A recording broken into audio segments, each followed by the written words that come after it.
2017 saw solid third-party support on the Nintendo Switch, and based on this morning's Nintendo comments, it looks like 2018 will see even more support. What's going on, everybody? It's Zach from Switch Force. Gabe is here, and as predicted, companies are lining up to get on the Switch. After today's reveal that the Switch is in fact the fastest best-selling system in United States history, Nintendo had this to say.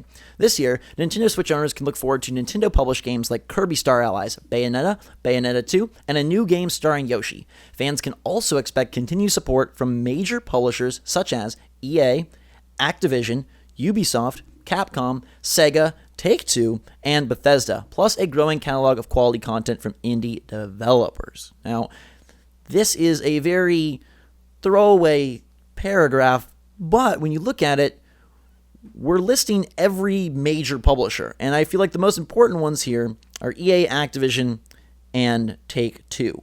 So, to go through,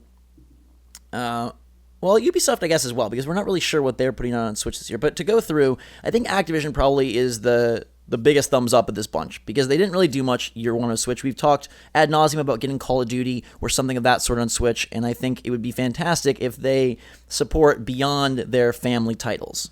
Yeah, anything that isn't Skylanders.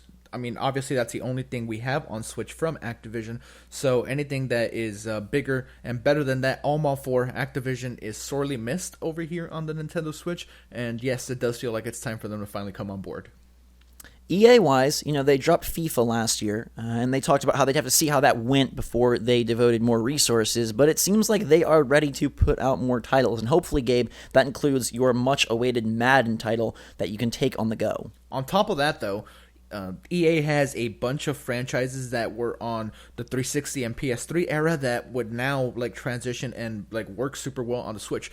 Dead Space comes to mind. I want the whole trilogy on Switch in some fashion, Zach, so you can play in the dark somewhere in your basement in a corner and be very scared. Yikes. That sounds terrifying, but also amazing. And we know that they're bringing Faye, which is part of their indie initiative, but hopefully more as well, because back on November 1st, EA said that they were holding off on Switch development. It looks like they have overturned that earlier decision. It's great to see Ubisoft as well. We don't know what they are putting out this year. Mario + Rabbids Kingdom Battle was one of the best surprises and overall most awesome Switch games for year one. So hopefully they can conjure up some more magic. Capcom, we know, is supporting with a lot of classic titles. Sega as well. Take-Two, probably diving back in on NBA, WWE. Maybe something else. It'd be great to get Borderlands on Switch. And then Bethesda, we know they have Wolfenstein 2, but it looks like they are going to be a bigger part of this console. So I am crossing my fingers for our previously mentioned Fallout port that I know both of us and many of you would love to see. Yes, a lot of very exciting potential stuff on the horizon. Like you, I do really hope for that Fallout. Either a collection or just New Vegas is kind of the one I personally want, but right. We will see how that goes. Absolutely. Let us know what you think of this update and what games you want from these publishers and who you think is the most exciting that is on board for continued support. Give us your take in the comments down below. Make sure to subscribe to stay up to date on all the latest and greatest from the Switch. And when the games from these publishers are eventually revealed, we'll have you covered. Until that time, though, my friends, for myself and Gabe, Switch Force out.